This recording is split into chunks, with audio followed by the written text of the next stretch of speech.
Hi, my name is Tristan Bates. I am the founder of One Wheel One Cure. I have one of these.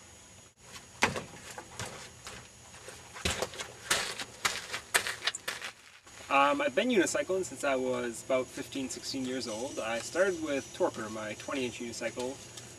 Here's a little shot of me on it. Right now, I'm mostly dealing on my newest unicycle, which is commonly referred to as Beast to the Fourth, or Black Betty Beast Bates. Hopefully by the time I'm doing this trip that I'm planning on, which I'll explain a little bit later, I'll be a UMF graduate with 2 degrees, one in secondary ed mathematics and the second one in just straight mathematics.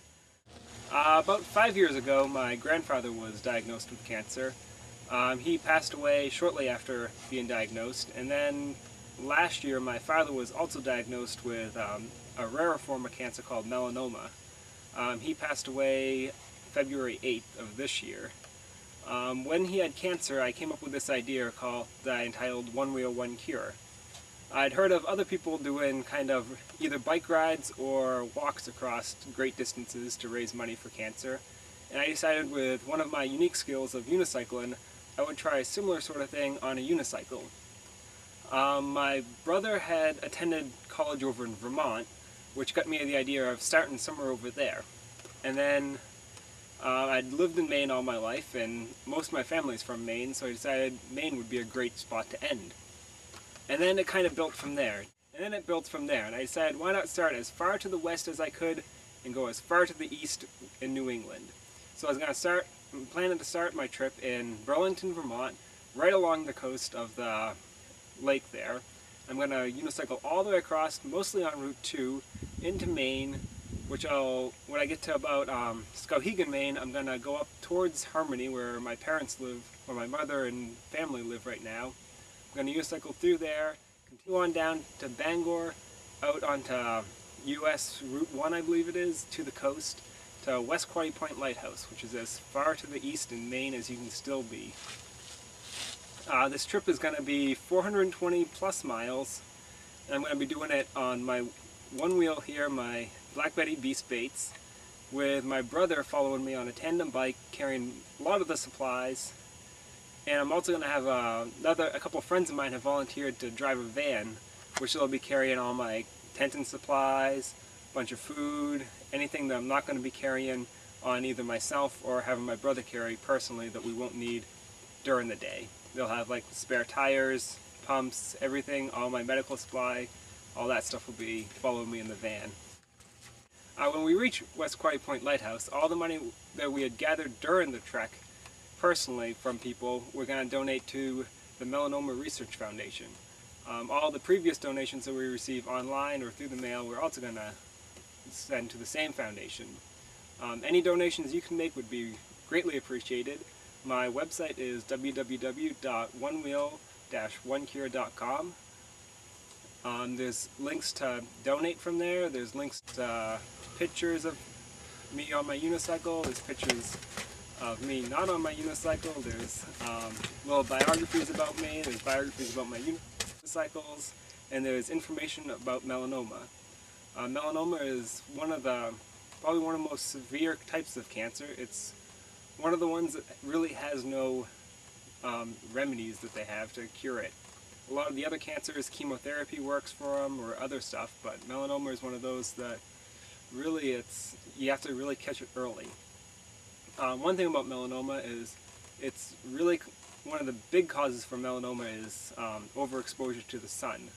Most people think that if they put on sunscreen once and then they go out to the beach, they go swimming, they think that the sunscreen will last all day. Well, this is actually not true. You want to put on the sunscreen before you go out, and then every hour or two while you're outside, you also want to reapply the sunscreen and make sure you really apply it quite thickly. My father was always there. He was always doing stuff. He always loved being outside. He taught us how to play baseball. He pitched for our t-ball and live pitch teams that we played on. Everyone in the community basically knew him. He was a great guy. Then we moved to Harmony. He was right in with the church. He worked for the Linkletters logging company. He was just really part of the community and part of the church, and he really just liked being around his family. So when he passed away, a lot of people have been missing him, and I'm probably going to miss him for quite a long time. Still miss my grandfather, and just hope that what I'm doing here will be able to help discover some sort of cure for this melanoma and make it so other people don't have to go through the same sort of thing. When I unicycle around in places, either whether it's in town or it's on the outskirts, people usually will stop and ask me some sort of questions, and I'd like to answer a couple of the more general questions that I get. The first question I'd like to answer is, where's your other tire? I'm a college student, I don't have much money, and I'm making payments towards it. Should be here shortly. Another question I receive is, how do I get on it? Usually feet first. I have not practiced head first, but I will get there. A couple other questions people ask me. A similar sort of question is how I get on it is, how do I ride it? A lot of practice. I started on my small unicycle, as I said. I would not recommend starting on a larger unicycle. The smaller unicycle, you hold on to a lot of things. You just go inches at a time. You measure your progress by an inch. After a while, you'll get so you're not holding on to anything, and you'll just be out there cruising. After that, getting on a bigger unicycle is fairly easy. I read online once, and somebody had told me that picture yourself running underwater. That's kind of the motions you kind of using when you're riding the big unicycle. You're just kind of floating along. People ask me about my bigger unicycle, is that a brake on it? Yes, that is a brake.